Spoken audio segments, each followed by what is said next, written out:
draw in all the hydrogen atoms and non-bonded electron pairs in each ion. So let's start with the benzene derivative. We have an anion in this carbon, meaning we have a negative charge there. So let's go ahead and draw in that lone pair of electrons to start with. So this carbon then has 2, 4, 6, 8 electrons around it. It doesn't have any hydrogens. Let's draw in the rest of the hydrogens. Well, there's one coming off of this carbon in order to give that carbon a full octet, 2, 4, 6, 8. Same with this carbon, 2, 4, 6, 8. And every other carbon in the ring for the same reasons.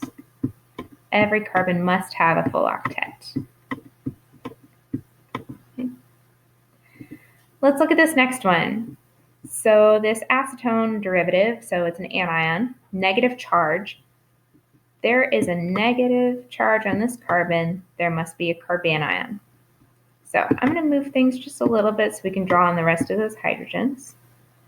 But there's a negative charge on this carbon.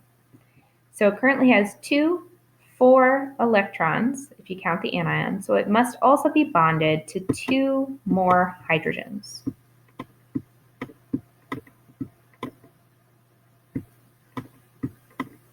Some long bonds. Okay. Now let's look at this carbon. It currently has 2, 4, 6, 8 electrons around it with its bonds, so it doesn't need any more hydrogens. There aren't any attached there. If we look at oxygen, it currently has 2, 4 electrons from bonding, meaning it also has 2 implied lone pairs, 2 sets of lone pairs.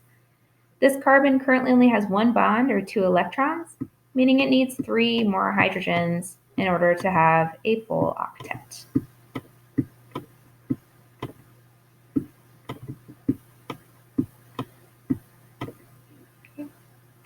Let's move up here. Now we have a carbocation, meaning this carbon is missing an electron. So we don't have any extra lone pairs to add. Let's just start adding hydrogens. This carbon only has 1 bond, meaning it needs 3 more hydrogens to have a full octet.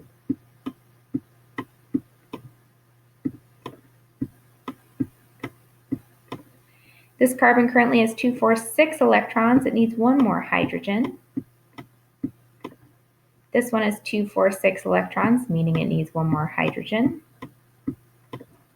Now I'm going to move over our positive charge just a little bit so we can draw our extra hydrogens here. And this carbon currently has 2 electrons, right? But we still have at least 2 more to get up to 6.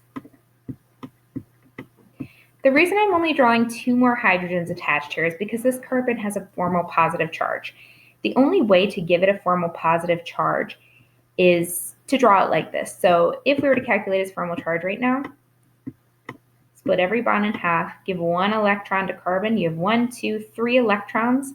Carbon comes in with 4 valence electrons, and so it currently has a formal +1 charge. So in order to give it a +1 charge, it only has 2 hydrogens attached to it. It's the only way to draw that. Let me move my positive charge back up there. Okay, and then in this final compound, again, we're working with a carbocation, so I'm going to move it over just a little bit. Same rule applies to this carbon. It's only going to have 3 bonds to it in order to have a formal positive charge. So I'm going to go ahead and draw the last bond to it, which is to a hydrogen. So there's also an implied hydrogen on that carbon.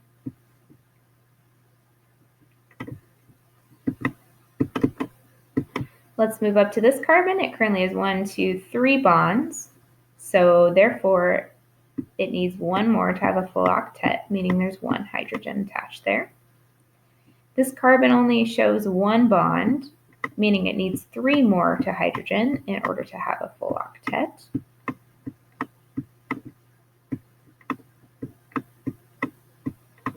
This carbon currently has 2, 4, 6 electrons, needs 2 more through a bond with hydrogen. This one has 2, 4, 6 electrons, meaning there's also a hydrogen here. To give it a full octet, 2, 4, 6, 8. Coming down here, for the same reason as the above two, it needs 1 hydrogen to get a full octet, and same with this one. So now it has 2, 4, 6, 8 electrons.